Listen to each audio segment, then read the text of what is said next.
Many years ago, just before Christmas, a story made its way into the evening news.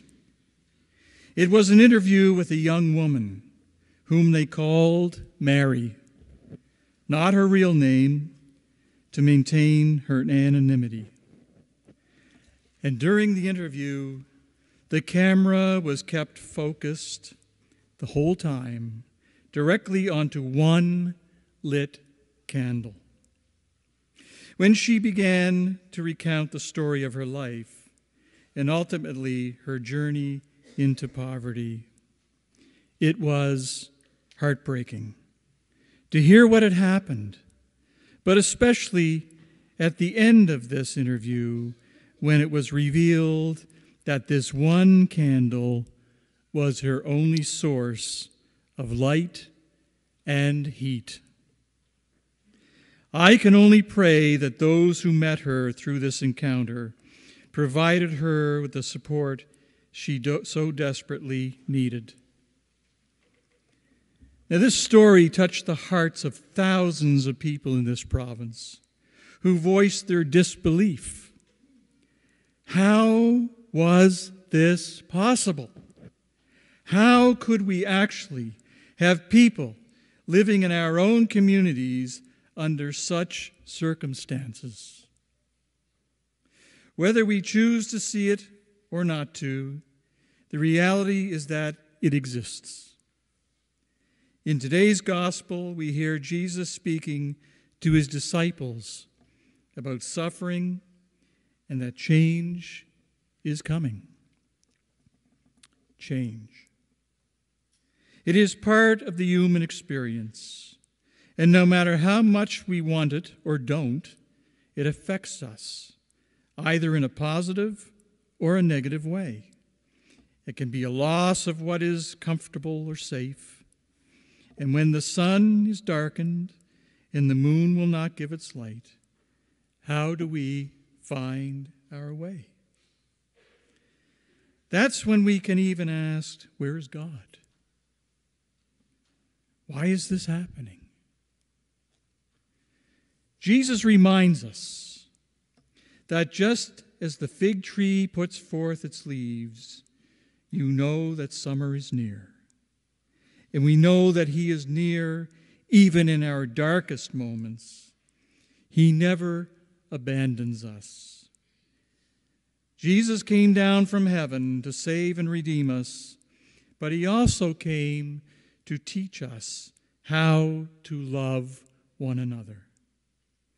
And that love manifests itself in the heart of his followers. Some 400 years ago, a humble priest was making his way through the streets of Paris. Was he casually walking, gazing upward, taking in the splendor of the city and its majestic architecture, like a modern-day tourist would do?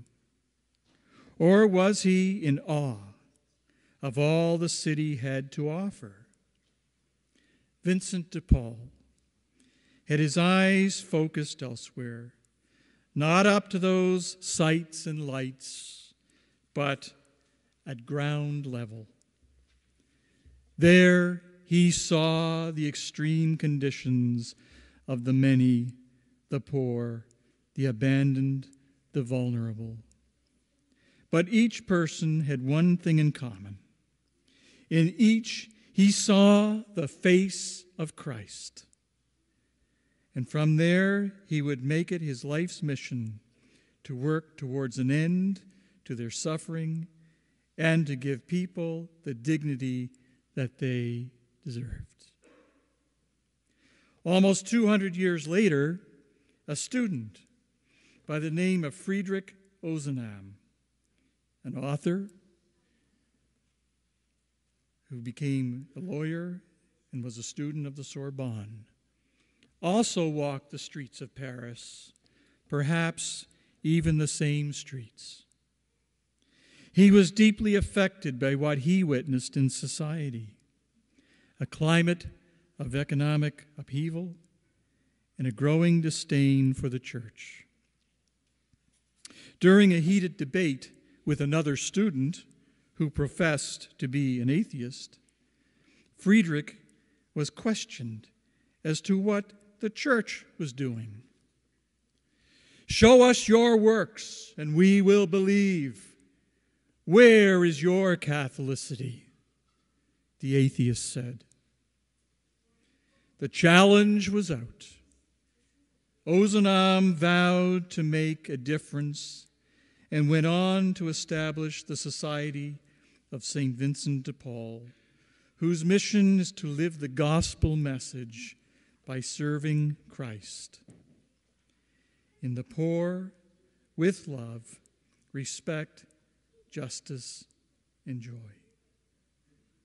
One of his first acts was to take the firewood he and his companions had accumulated for the winter, his only source of heat, and he gave it to a poor widow who had none. So, today there are almost 15,000 Vincentians in Canada who serve each year with joy and zeal as they make a difference in the lives of over 325,000 people. The society has grown in 142 countries with 800,000 Vincentians.